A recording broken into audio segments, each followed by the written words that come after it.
Hello, my name is Emmett Stone and this is a Word Facts video. This is the second part in a series on non-standard usages of certain pronouns, and in it I will discuss, among other things, the singular use of they. However, I will not talk about its use as a reference for gender non-binary people, as this is not mainly a linguistic issue.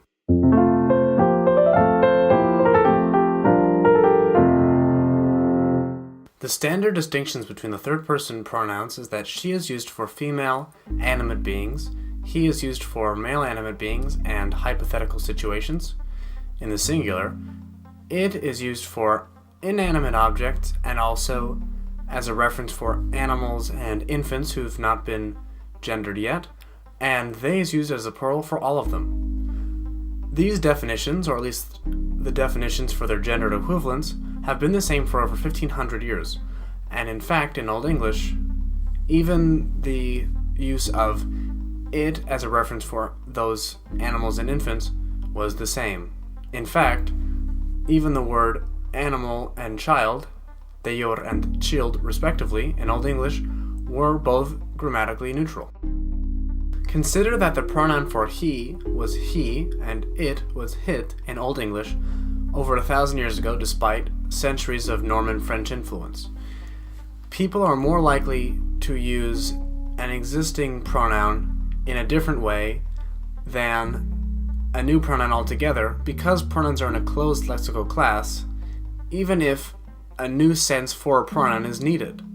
This is why, despite the flexibility of it as a pronoun, people are very uncomfortable to use it as it relates to singular defined individuals, and why nobody would say someone hang up its coat, but would say someone hang up his or her, or even their. However, this is not to say that it is impossible for this to ever be the case, as it happened in Icelandic and many other languages. It is common knowledge that they is often used to fill this gap, as it is genderless, it is less clunky than he or she, and it already exists. However, there is much more to this story. They is often criticized and praised for its vagueness because it can avoid he or she, but is also used for hypotheticals. This is often the case when the antecedent is anybody or everyone, etc.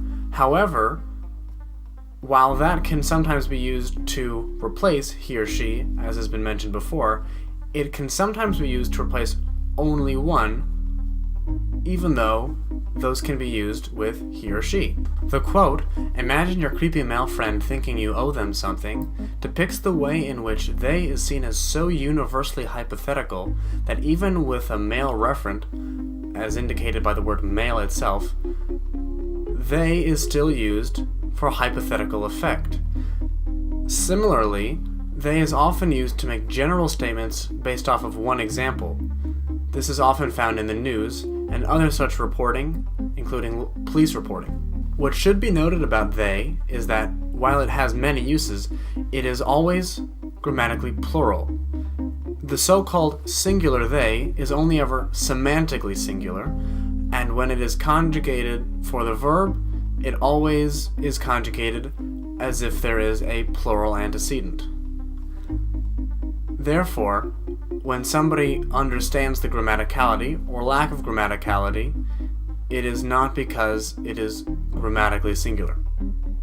Another misconception is that they is grammatically neutral. Instead, it is grammatically genderless. It is a slight but important differentiation. If you enjoyed this video, like, share, and subscribe. You can also visit the Patreon for even more content. Moreover, tonight is the start of Word Facts Color Week, which is a week-long special series about the arguable subjectivity and objectivity of the perception of colors and how it is reflected in language.